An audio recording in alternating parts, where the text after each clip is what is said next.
We are in chapter 4, Justice Towards the Creator. And there's two sections under this chapter, marriage and vocation. And today we'll be talking about marriage. So the first subheading under marriage is monogamy and the indissolubility of marriage. So as it says, monogamy and a monogamous and indissoluble marriage is the only type of relationship where the personalistic norm isn't violated. So there's a man and a woman and they get together. So what's the only type of a relationship, only framework in which we're loving each other and we're not using each other, okay? And by love, we're talking about the correct understanding of not just the subjective elements of love, how I feel and all that, but the more objective elements that takes time, maturity and self-denial and effort. And it takes all of that for the objective elements of love to develop. So, marriage is the framework that and I'm quoting here, permits the full development of the sexual relationship while ensuring the durability of their union. So a monogamous marriage that's indissoluble. If we look at other types of relationships, we can see why it violates the personalistic norm. So if it's not a marriage, if it's just two people in a relationship where they can choose to get out of it, then they can easily say, once you're not useful to me, I'm done with this. And obviously, they're using each other, and that wouldn't be love. If it's a marriage but not indissoluble, meaning the bond could break, then it's kind of like a relationship that's not a marriage, if you could just break it off. And if it's polygamous marriage, there's obviously use going on there. For example, if a man has multiple wives, he gets to kind of use them, he gets his pick. Or even in the case of Old Testament, where it was more about having a lot of children, the women become used to make babies. They're not loved. They're just means of making babies. And so the personalistic norm is violated there as well. So we can see that in any type of relationship besides a monogamous marriage, one man, one woman, with an indissoluble bond, a bond that lasts until death, that's the only type of relationship where the personalistic norm is not violated. Although in this book, you notice that John Paul II, he doesn't really appeal to religious principles. He doesn't really go, the Bible says this, the church says this, God said this, so this is the truth. It's more of a philosophical analysis based on experiences and things like that. So a non-religious person can appreciate these things.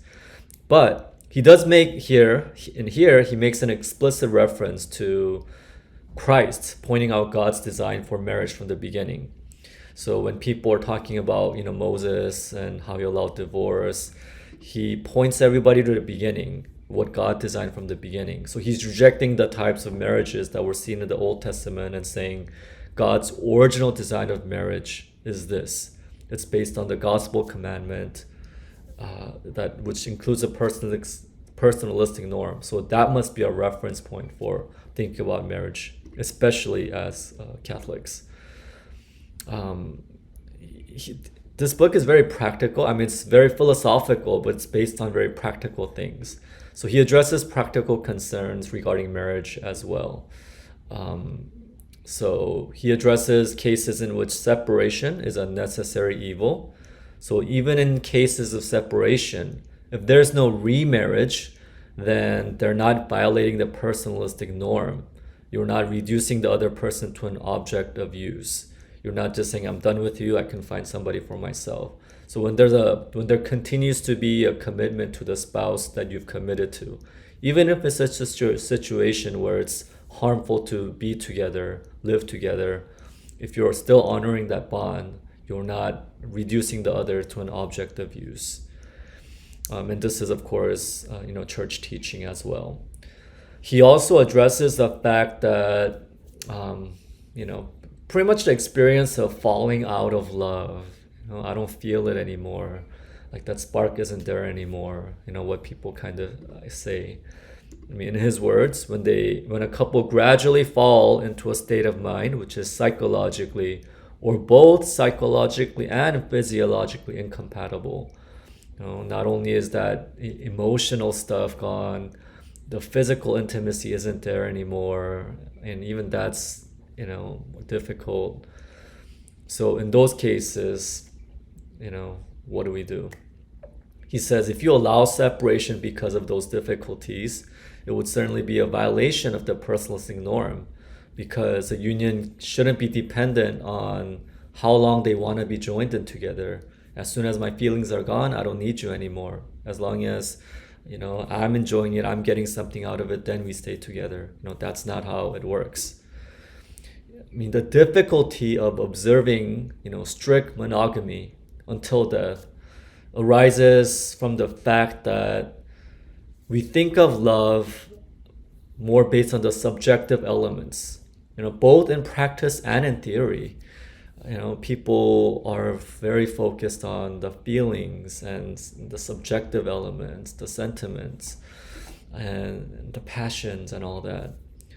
But the objective element is what love actually is, where the will is committed. And so because our understanding of love is more and more based on the subjective elements, it's affecting marriage and whether people want to stay in marriage or not. And it's all the more the reason that the strict monogamous marriage must be defended and upheld, so that we don't lose the sense of higher values, the value of the person. And we lose that value by people focusing on the value of sex, emotion, and other values.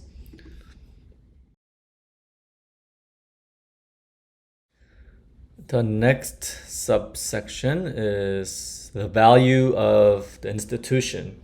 So we're talking about the institution of marriage and why it's valuable.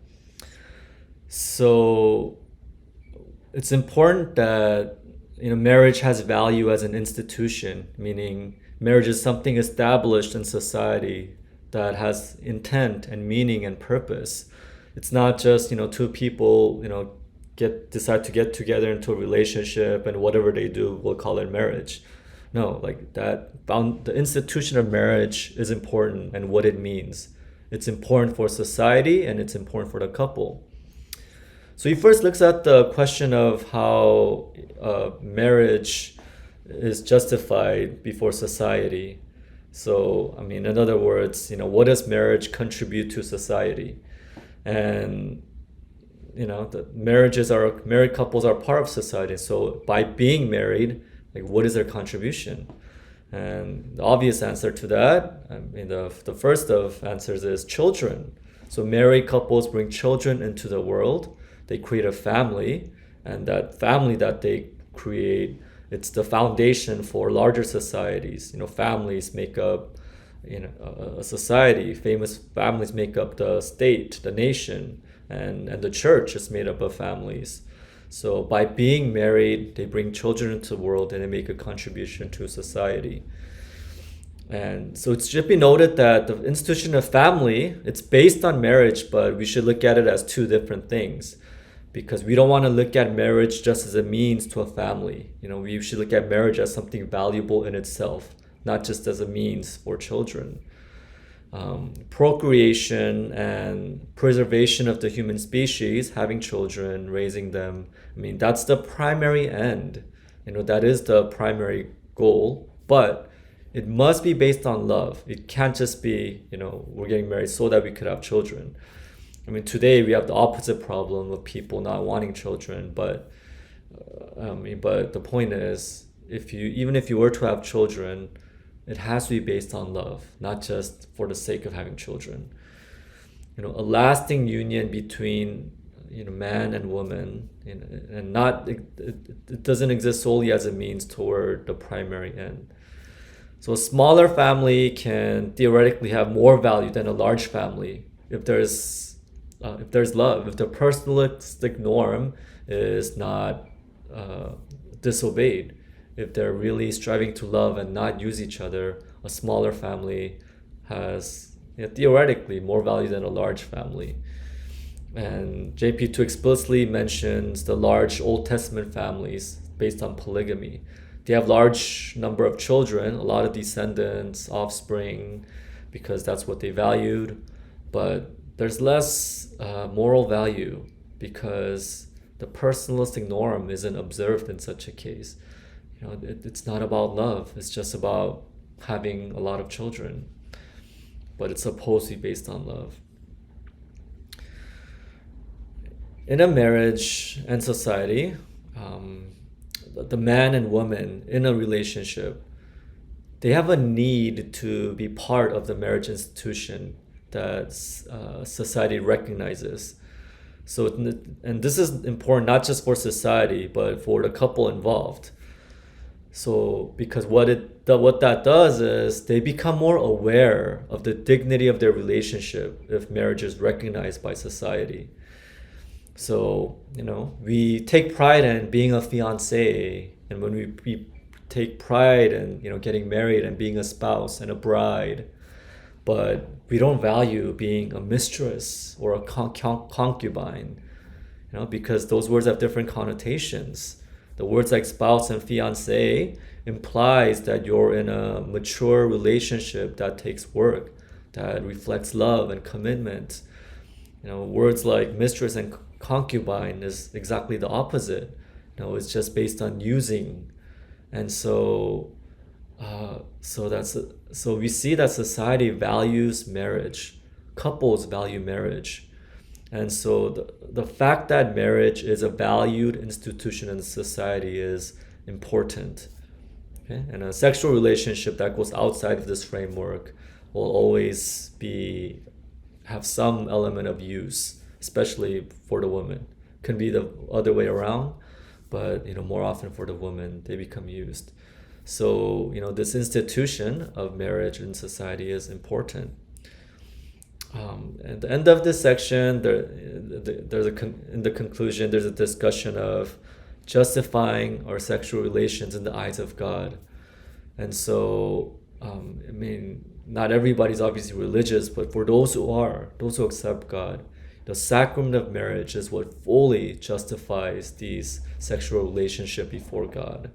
It's not about just making a contribution to society, but the sacrament of marriage, we're entering into a marriage that reflects Christ's love for his church, and we're taking that family to heaven.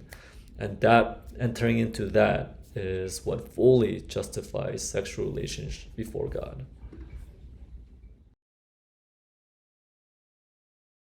The next subsection of marriage is procreation and parenthood. So we've seen that the institution of marriage is important and valuable for society. Society needs marriage. Also, it's important for the married couple. It's important for them, and not just for society, but also for them, that this framework exists in which they know that their love is mature and that has value. It's a framework in which sexual relationship between the husband and wife is a good thing. So in the framework of marriage, sexual relations is not only permitted, it's a good thing. Not only is it a good thing, but it's important that each act of sexual intercourse within marriage meet the demands of the personalistic norm. Meaning, just because you're married doesn't mean you get to use each other in a sexual way. So the personalistic norm has to be kept in mind in each sexual act. Loving the other person, not using the other person. So that has to be kept in mind. And it's very easy for sex to degrade to a utilitarian level. Because of the subjective elements, the pleasure, the emotions, that part is so strong. So there's a great responsibility, when you engage in the marital act, because you don't want it to degrade to something utilitarian, but you want it to always meet the demands of the personalistic norm. Our experience of sexual relations differs from that of animals in that we actually make a conscious choice to engage in the act with a specific person for a specific purpose. I choose to enter into a relationship with this person, and I choose to have children with this person because I love this person and want to raise a family with this person, the fruit of our love. So all this that goes on at a conscious level really, makes our act supremely higher than just instincts driving us to reproduce. John Paul II describes it as the meeting of two different orders, the natural order and the personal order. I mean, to put it more simply, two different things are happening. On a natural level, there is the reproductive element. On a natural level, like biologically speaking, reproduction is happening. But there's also something happening on a personal level, and that's love. And that biological, physical, the natural element, and the personal element of love, they must always be related and should not be separated. It can't just be about love without the fruitfulness and openness to life. It can't just be about children without love. Must be related, never separated. So the man and woman, they choose out of love to consciously choose each other and choose to participate in an act that brings them together and also creates life. And they consciously choose to do that. And so they consciously choose the possibility of being a father and a mother together to their children. And so this obviously isn't just instinctual, something instinctual, because they're choosing all this. And this awareness and willing acceptance of responsibility is important. Without this, something essential is missing. If you take out the possibility of parenthood intentionally, then the relationship can easily turn into one of enjoyment and pleasure. Which is what happens when couples are not open to kids. It's just about what they want to do, and where is their love headed. Okay, and they'll end up very lonely too. But that's a separate point. John Paul II, in his time, is when he was a young bishop, he's addressing how people are talking about we can master nature, meaning we can avoid pregnancy and use sex as we want to. That's mastering nature. So we take pleasure out of the sexual act, and that's mastering nature. But in reality, mastering something isn't to go against its purpose. It's to understand what it does and make use of its possibilities. I mean, if we master a sport, if I master, basketball, like I wouldn't swing a bat. I would learn how to play basketball well and do that really well. We take something and we make use of its fullest possibilities. So to master nature in terms of sexuality is to understand and make use of the fullest possibilities of sex, not go against what it's supposed to do. So we need to have great respect for the purpose of the sexual act. When we take the main thing, the procreation out, then we're not mastering nature, we're doing violence to it. When we accept the possibility of parenthood, it breaks down egoism. It's not just about something selfish or pleasurable, because it leads to greater love as children come into the picture. In fact, a love beyond what you thought you were capable of. And it protects the sexual act from something that's just about use and pleasure.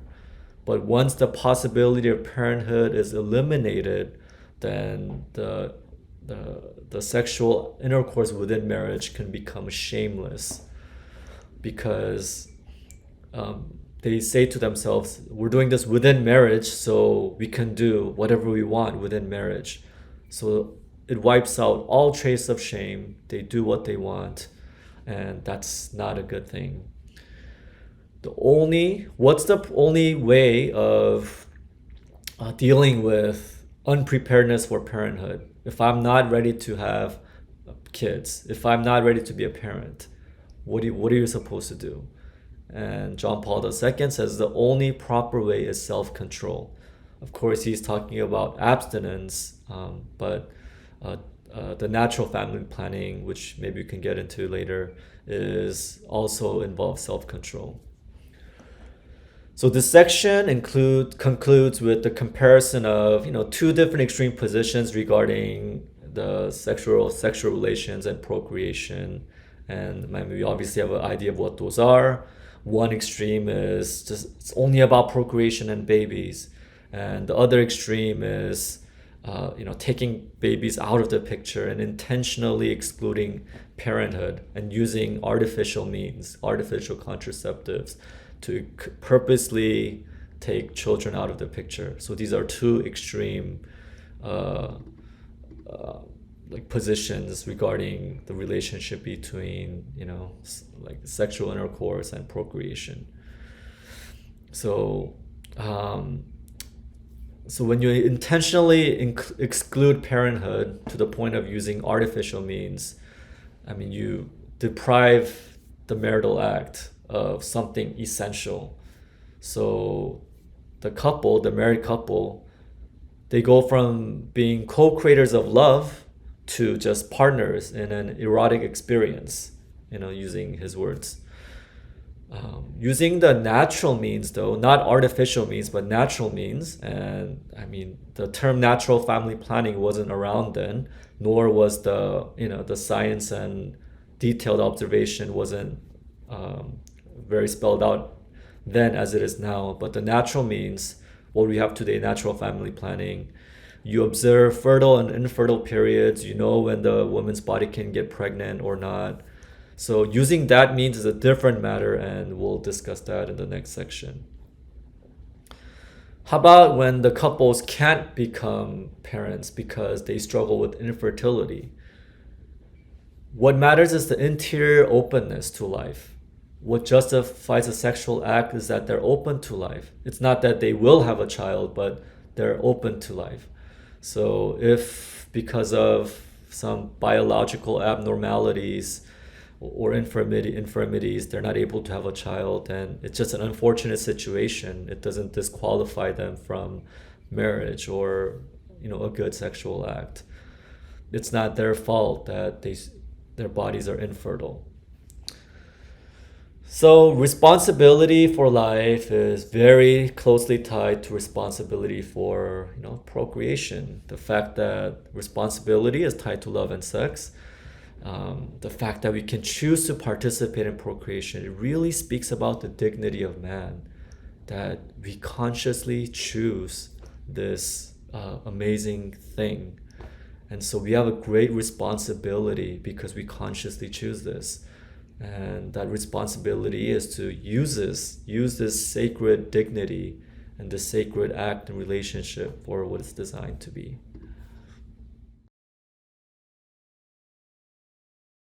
The last section on marriage is called Periodic Continence, Method and Interpretation. So it addresses the issue of periodic continence, which we now refer to as natural family planning. So he begins with a pretty strong and clear statement. He says, if you're not open to being parents, you should refrain from intercourse.